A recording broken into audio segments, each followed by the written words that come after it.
Hello friends, Radhe Radhe. कैसे हैं आप सभी लोग? आशा करते हैं कि आप लोग बहुत अच्छे होंगे और मैं भी बहुत अच्छी हूँ। तो मेरा वीडियो आप लोग ज़रूर देखिएगा। मैं थोड़ा सा वीडियो बनाई हूँ, आप लोग ज़रूर देखिएगा और कमेंट में बताइएगा कि कैसा लगा आप सभी को। फाइनली मैं रेडी होके आ गई और फटाफट पूजा करने लगी क्योंकि काफ़ी लेट हो गया था, इसलिए मैं फटाफट रिंग लाइट लगाई और उसमें मोबाइल रखी और फटाफट से वीडियो बनाना शुरू करी। तो सोची कि मैं कैसे लगाऊं, रिंग लाइट पूरा नहीं आ रहा था, लेकिन सोचे कि चलो जैसे भी लगा देते हैं पूजा का तो थोड़ा सा आ जाएगा ना, तो इसलिए मैंने थोड़ा सा वीडियो बना लिया। हेलो फ्रेंड्स, आप लोग ज़रूर देखिएगा मेरा वीडियो और बताइएगा कैसा लगा, कमेंट में ज़रूर बताइएगा।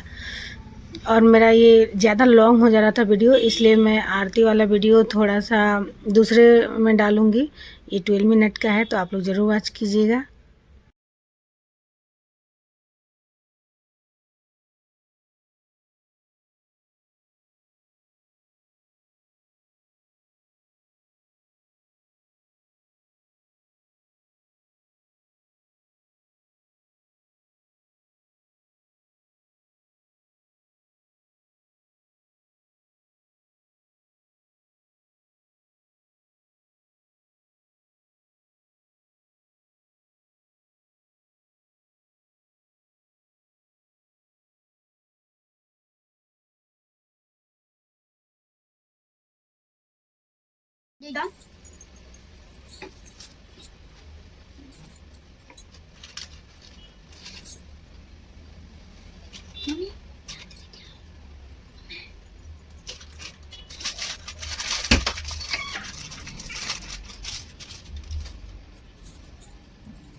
शुभं कल्याणं आरोग्यं धनसम्पदां शत्रुबुद्धिविनाशाय दीपं ज्योति नमस्तुते। दीपं ज्योति नमस्तुते। दीपं ज्योति नमस्तुते।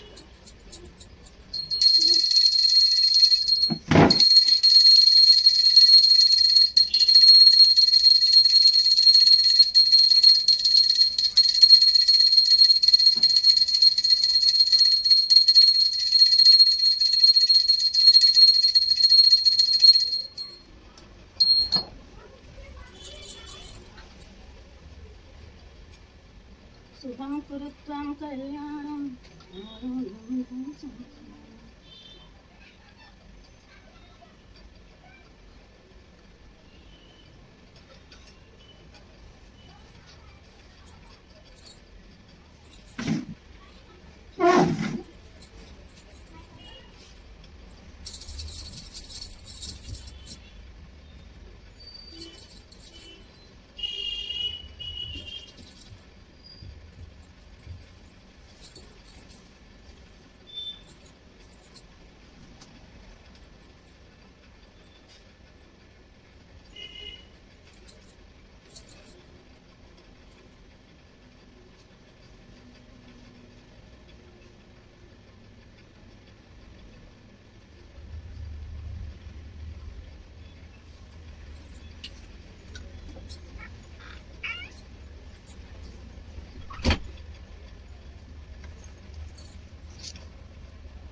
करवा चौथ की व्रत कथा है। फर्स्ट बोलो करवा माता की जय, ओ श्री गणेश भगवान की जय, माता पार्वती की जय। एक साहूकार था जिसके 7 बेटे और एक बेटी थी। सातों भाई व बहन एक साथ बैठकर भोजन करते थे। एक दिन कार्तिक की चौथ का व्रत आया तो भाई बोला कि बहन आओ बहन भोजन करे। बहन बोली कि आज करवा चौथ का व्रत चांद उगने पर ही खाऊंगी। एक भाई ने सोचा कि चांद उगने तक बहन भूखी रहेगी, तो एक भाई ने दिया जलाया, दूसरे भाई ने छन्नी लेकर उसे ढका और नकली चांद दिखाकर बहन से कहने लगा कि चल चांद उग गया है, अर्घ दे ले। बहन अपनी भाभीियों से कहने लगी कि चलो अर्घ दे दे। तो भाभी बोली तुम्हारा चांद उगा होगा, हमारा चांद तो रात को उगेगा। बहन ने जब अकेले ही अर्घ दे दिया और खाने लगी तो पहले ही ग्लास में बाल आ गया, दूसरे ग्लास में कंकड़ आया और तीसरे ग्लास में मुंह की ओर किया तो उसके ससुराल से संदेश आया कि उसका पति बहुत बीमार है, जल्दी भेजो। माँ ने जब लड़की को विदा किया तो कहा कि रास्ते में जो भी मिले उसके पाँव लगना और जो कोई सुहाग का आशीष दे तो उसके पल्ले में गांठ लगाकर उसे कुछ रुपए दे। बहन जब भाइयों से विदा हुई तो रास्ते में जो भी मिला उसने यही आशीष दी कि तुम 7 भाइयों की बहन, तुम्हारे भाई सुखी रहे और तुम उनका सुख देखो, सुहाग का आशीष किसी ने भी नहीं दिया। जब वह ससुराल पहुंची तो दरवाजे पर उसकी छोटी ननद खड़ी थी। वह उसके भी पाँव लगी तो उसने कहा कि सुहागिन का हो सकती थी हो।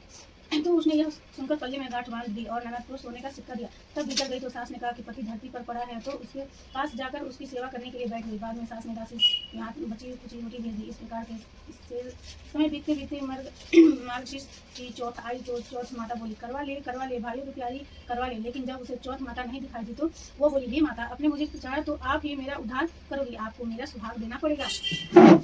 उस चौथ माता ने बताया कि पौष की चौथ आएगी, वो मेरे से बड़ी है, उसे ही सब कहना, वही तुम्हारी सुहाग वापस देगी। पौष की चौथ आकर चली गई, माघ की चली गई, फागुन की चली गई, चैत्र वैशाख जेठ आषाढ़ और सावन भादो की सभी चौथ आई और यही कहकर चली गई कि आगे वाली को कहना। और की चौथ आई तो उसने बताया कि तुम पर कार्तिक का चौथ नाराज है, उसी ने तुम्हारा सुहाग लिया है, वही वापस कर सकती है, वही आएगी तो पाँव पकड़कर विनती करना। यह बात सुनकर भी चली गई। जब कार्तिक की चौथ आई तो वह गुस्से से बोली, भाइयों की प्यारी करवा ले, दिन में चांद उगाने करवा ले, व्रत खंडन करने वाली करवा ले, भूखी करवा ले। तो यह सुनकर वो चौथ माता को देखकर उसके पाँव पकड़कर गिड़गिड़ाने लगी, हे चौथ माता, मेरा सुहाग तुम्हारे हाथों में है, आप ही मुझे सुहागिन करे। तो माता बोली, पापिन हत्यारिन, मेरे पाँव पकड़कर क्यों बैठ गई? तब वह बोली कि जो मुझे भूल हुई उसे क्षमा कर दो, अब भूल नहीं करूंगी। तो चौथ माता ने प्रसन्न होकर आंखों से काजल, नाखूनों से मेहंदी और टीके से रोली लेकर छोटी उंगली से उसकी आभि पर छींटा दिया। तो वह उठकर बैठ गया और बोला कि आज मैं बहुत सोया। वह बोली, क्या सोए हैं? मुझे तो 12 महीने हो गए, आप जाकर चौथ माता ने मेरा सुहाग लुटाया है। तब उसने कहा कि जल्दी से माता पूजन करो। जब चौथ की कहानी सुनी, करवा का पूजन किया तो प्रसाद खाकर दोनों पति पत्नी चौपड़ खेलने बैठ गए। नीचे से दासी आई, उसने वह दोनों को चौपड़ पास से खेलते देखा तो उसने सासू जी को जाकर बताया। तब से सारे गांव में यह बात प्रसिद्ध होती गई कि सब स्त्रियां चौथ का व्रत करें तो सुहाग अटल रहेगा। जिस तरह साहूकार की बेटी का सुहाग दिया, उसी तरह चौथ माता सबको सुहागिन रखे। यही करवा चौथ की उपवास की सनातन महिमा है। बोलो करवा चौथ माता की जय। करवा चौथ व्रत कथा 2। अति प्राचीन काल की बात है। एक बार पांडु पुत्र अर्जुन जब तप करने के लिए नीलगिरी पर्वत पर चले गए थे। इधर पांडवों पर अनेक मुसीबतें पहले से ही थी। इसे द्रौपदी ने शौक कृष्ण की आराधना की। कृष्ण को उपस्थित हुए और पूछा, कहो क्या कष्ट है तुम्हें? प्रभु द्रौपदी ने हाथ जोड़कर कहा, मुझे क्या कष्ट है? आप तो स्वयं जानते हो, आप तो अंतर्यामी हैं, मुझे कष्टों को बोझ से विहल कर दिया है। क्या कोई ऐसा उपाय है जिससे इन कष्टों से छुटकारा मिल सके? तुम्हारा प्रश्न अति उत्तम है द्रौपदी। कृष्ण मुस्कुरा कर बोले, प्रभु फिर मुझे दुख नारी का कष्ट दूर करने का उपाय बताया। द्रौपदी ने पूछा, ये प्रश्न एक बार पार्वती जी ने शिव जी से कर दिया था, तब शिव जी ने करवा चौथ का विधान बताया था। फिर प्रभु करवा चौथ की जानकारी मुझे भी दीजिए और उसकी कथा कहिए। तब कृष्ण ने एक बार सोचने के बाद कहा, दुख सुख जो सांसारिक माना जाता है, प्राणी उसमें सदा ही लिप्त रहता है। मैं तुम्हें अति उत्तम करवा चौथ व्रत की कथा सुनाता हूँ, इसे ध्यान से सुनो। प्राचीन काल में बुरी विद्वान धर्मपरायण एक ब्राह्मण रहता था। उसके 4 पुत्र थे। एक भगवती सुशील पुत्री थी। पुत्री ने विवाहित होकर चतुर्थी का व्रत किया, किंतु चंद्रोदय से पूर्व ही उसे सुधा बाध्य कर दिया। इससे उसके स्नेही भाइयों ने छल से पीपल की आड़ में उदित चंद्रमा बनाकर दिखा दिया। लड़की ने अर्घ्य देकर भोजन लिया। भोजन करते ही उसके पति की हृदय गति बंद हो गई। इससे दुखी हो उसने अन्न जल त्याग दिया। उसी रात्रि इंद्राणी भूमिचरण आगम में आई। ब्राह्मण पुत्री ने उससे अपने दुख का कारण पूछा। इंद्राणी ने बताया कि तुम्हें करवा चौथ व्रत और चौथ दर्शन से पूर्व भोजन कर लेने से यह कष्ट मिला है। तब उस लड़की ने अंजलि बांधने विनय की कि इससे मुक्त होने का कोई उपाय नहीं। इस इंद्राणी ने कहा कि यदि तुम विधि पूर्वक अगली करवा चौथ का व्रत करो तो तुम्हारे पति पुनर्जीवित हो जाएंगे। कन्या ने ऐसा करने का वचन दिया तो उसके पति स्वस्थ हो गए। इस पर उस कन्या ने वर्ष भर प्रत्येक चतुर्थी का व्रत किया और अनंत अखंड सुहाग प्राप्त किया। श्री कृष्ण ने कहा, हे द्रौपदी, यदि तुम इस व्रत को करोगी तो तुम्हारे सभी संकट टल जाएंगे। इसी प्रकार द्रौपदी ने व्रत किया और पांडव सभी क्षेत्रों की विजयी हुए। इस प्रकार सौभाग्य पुत्र सुकृति और धन्य थाने से इच्छुक स्त्रियों को यह व्रत विधिपूर्वक करना चाहिए। इस व्रत में भगवान शंकर की आरती की जाती है।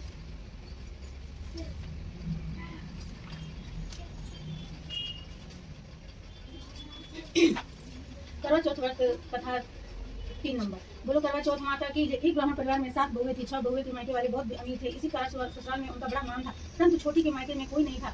वह घर में सारा काम काज करती, सबकी सेवा करती और कोई भी उससे प्यार नहीं करता। सभी दुख काटते रहते। तीज त्योहारों पर भी जब उसके मायके से कोई ना आता तो वह बहुत दुखी होती। हर वर्ष की तरह इस वर्ष भी करवा चौथ का व्रत आया। अन्य बहुओं के मायके से उनको छोटे भाइयों करवा लेकर आया, पर छोटी के मायके में यदि कोई होता तो करवा भी लेके आता ना। सास भी छोटी को ही खरी खोटी सुना रही थी। वह दुखी होकर घर से निकल पड़ी और जंगल में जाकर रोने लगी। एक नाग बहुत देर से उसका रोना सुन रहा था।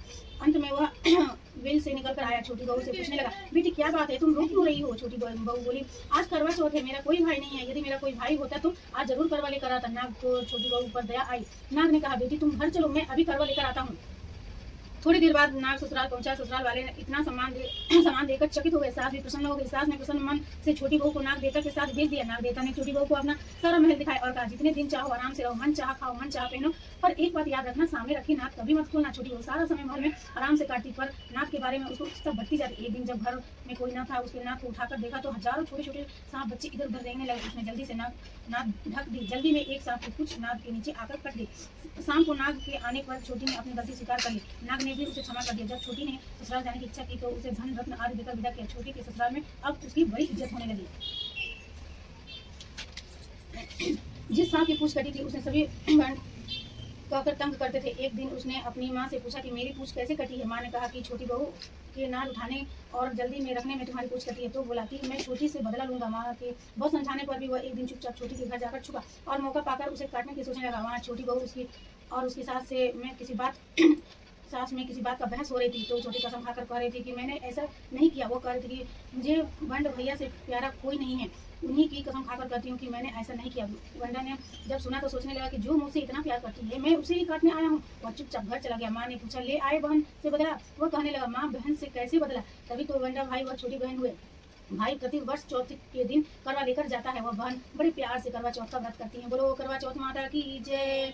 करवा चौथ व्रत 4 नंबर। प्राचीन काल में करवा नाम की एक पतिव्रत स्त्री अपने पति के साथ नदी किनारे एक गांव में रहती थी। कार्तिक मास के कृष्ण पक्ष की चतुर्थी के दिन उसका पति नदी में स्नान करने के लिए गया। स्नान करते समय एक मगरमच्छ ने उसका पैर पकड़ लिया। वह करवा करवा नाम लेकर जोर जोर से अपनी पत्नी को पुकारने लगा। उसकी आवाज सुनकर उसकी पत्नी दौड़कर यमराज के यहाँ पहुंची और यमराज से बोली, भगवान मगरमच्छ ने मेरे पति को पैर पकड़ लिया है, अतः पैर पकड़ने के अपराध में आप अपने बल से उस मगरमच्छ को नर्क में ले जाओ। यमराज ने कहा, अभी मगरमच्छ की आयुष शेष है, अतः मैं उसे नहीं मार सकता हूँ। इस पर करवा ने कहा, यदि आप ऐसा नहीं करोगे तो मैं आपको श्राप देकर नष्ट कर दूंगी। यह सुनकर यमराज डर गए और उसे पतिव्रता स्त्री करवा के साथ जाकर मगरमच्छ को उन्होंने यमपुरी भेज दिया। करवा के पति को दीर्घायु प्रदान हुए उसी दिन यह करवा चौथ मनाई जाती है और सुहागिन स्त्रियों के द्वारा व्रत रखा जाता है। हे करवा माता, जैसे तुमने अपने पति की रक्षा की वैसे ही सबके पतियों की रक्षा करना। बोलो करवा माता की जय। हे माता, जैसे आपने सबकी रक्षा की वैसे हम सबके सुहाग की रक्षा करना। मेरी सुहाग कथा यहाँ पर ख़त्म होता है और आरती का जो वीडियो है वो नेक्स्ट वीडियो में डालेंगे, क्योंकि ये लॉन्ग हो जा रहा था, तो प्लीज़ आप लोग ज़रूर वॉच कीजिएगा।